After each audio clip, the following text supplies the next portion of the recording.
Morning, everyone. Good morning, Rabbi. Good Tavach, Shvua Tov. We are learning Mishnayos Shabbos, Perek Tesvav, chapter 15, Mishnah Beis, Mishnah 2. I'd like to dedicate this morning's learning in memory of my mother, Mrs. Shalamis Rabinowitz, Shalamis Bas Rav Yaakov Eliezer. Our learning should be an aliyah for her neshama. Okay, Yesh look now. Previous Mishnah told us about which knots a person may not tie on Shabbos, and the general rule is that if it's permanent, you can't do it. So now the Mishnah says, Yesh locha kasharim, there are knots, she'ein chayavim aleihem kekesher gamol and kesher asaponim. They would not be liable for tying them on Shabbos as you would the knot of the camel drivers and the knot of the sailors. Those were the two examples of the permanent knots. Those were when the case of the camel driver, there was they would pierce a hole through the nose of the camel. They would tie a strap into there, and it would remain as a ring in there permanently. And then they would attach another rope or leash to that ring in its nose. Or the same thing, the kesher of the sailors at the at the prow of the boat. They would basically make a hole. They would tie a leather strap in it.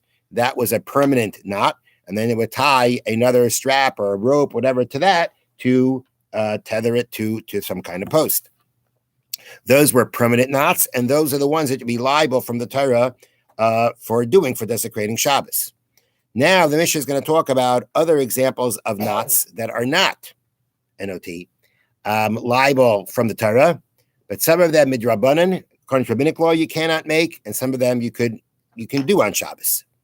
So the Mishnah continues, Kaisheres. Okay, so one second, let's back up. So Yesh lecha ksharim shein chayim aleim kekesher gamolim kekesher asaponim. You have knots that you're not liable for, like the knot of the camel drivers and of the sailors. So the Bartanura explains that this line itself is coming to exclude the following case. It's coming to say that, as we said before, so in the case of the boat, you've got the hole in the boat, and you've got this ring that they tied, again, a leather strap or a leather, whatever it was, a ring that they tied at the prow. And then there was another rope that was tied to that ring. The rope that's tied to that ring is not permanent, right? You're not permanently tying the camel to the post. You're not permanently tying the camel to the boat to whatever you're tying it to. That was something that for a certain amount of time you would tie that rope to the ring at the prow of the boat, and at a certain point in time you take it off. So that's not permanent. So according to Torah law, there's no problem of tying that rope to the ring in the boat. However, that is something that midrabanan you may not do, because being that it stays there for a significant amount of time, as Bartanura says, 1 or 2 weeks at a time, is not permanent, but it's significant. Mm-hmm. And because it's significant, the Chacham of the sages said that you can't do on Shabbos. Okay, so that's what this line of the Mishnah is coming to bring out. Now, the next examples of the Mishnah are going to be examples of things that you may tie those knots on Shabbos, even according to rabbinic law. They are permitted to be done. Kaisheres isha miftach chaluka. A woman can tie the lace, can tie the miftach chaluka, the opening of her blouse. They would have these straps that she would basically pull them and then tie them onto her shoulder, some kind of a shoulder ring or something. And that's how she would close her blouse. She had to tie the opening of the blouse in order to keep it closed. Understandably, right? That comes off at the end of the day, right? Yeah, that same day is when you untie it. And therefore, the Mishnah says, kosheres, she ties, she may tie. It's not if she tied, she can tie it, she can do it. Okay. V'chutei svacha v'shab sikya. So too, the strings of a svacha, that's a bonnet, certain type of a bonnet or mesh thing she used to wear on her head. Again, that has to be tied on, but it comes out at the end of the day. Or she had wear a certain type of girdle that also would be tied, but it would be untied the same day. Therefore, you can do it on Shabbos. The straps of a shoe or a sandal. Again, unless guy stays with his shoes on, through the night or for a week time, there's not going to be a problem. This you take off your shoes every night. The noides yayin v'shemen, openings of flasks of wine or oil. They used to have like these leather flasks, right? And the flaps would be folded over and tied.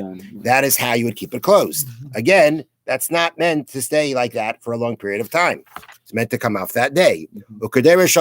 Also, they used to sometimes take a cloth and cover it over a pot of meat to prevent any kind of dirt from falling into it. There again, you're tying it, but you're going to untie it the same day. Therefore, all these are examples of knots that may be tied on Shabbos. So far, basically, we're working with permanent knot, Torah prohibition. Week or two knot, rabbinic prohibition. The same day, permissible. How about 2 days, 3 days, 4 days, less than a week? Not that's not that we're not going to get into right now. Okay? Now, Rabbi Eliezer ben Yaakov Omer. Eliezer ben Yaakov says, another example. Koishrin lefnei behema b'shvil shaloi tetzei. You want to go ahead and tie a rope in front of an animal to make sure it doesn't go out. You have a doorway, so they used to tie a rope across the door, and that would prevent the animal from going out. That was also something that Yaakov says you could tie on Shabbos because of the fact that it's not gonna stay on for a long period of time. Another example is Kaishrin, the Liba Psikya.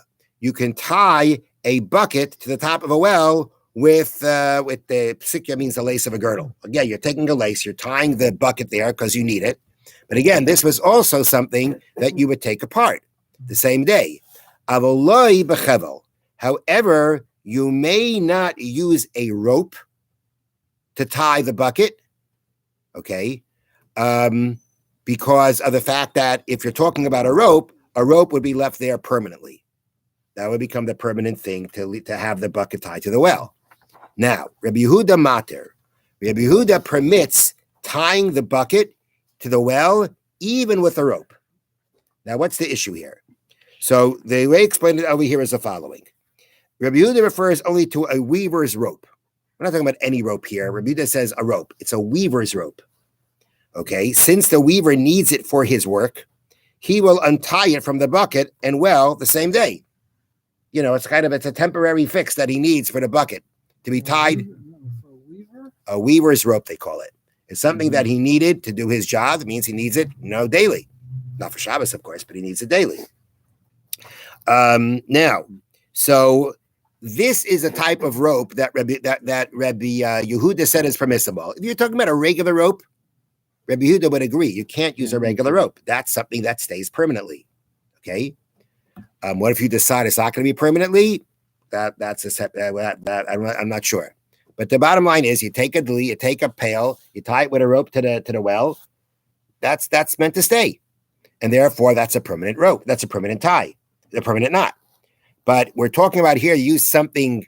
But the rope that he permitted was a rope. It was a rope, right? It was something that could be used permanently, but because it's a weaver's rope, which I guess. Even because, I don't know if it has to be recognizable as that, but it's a weaver's rope. That's something that he needs every day. That means for him, it was also temporary. So it's temporary. So you can go ahead and do it.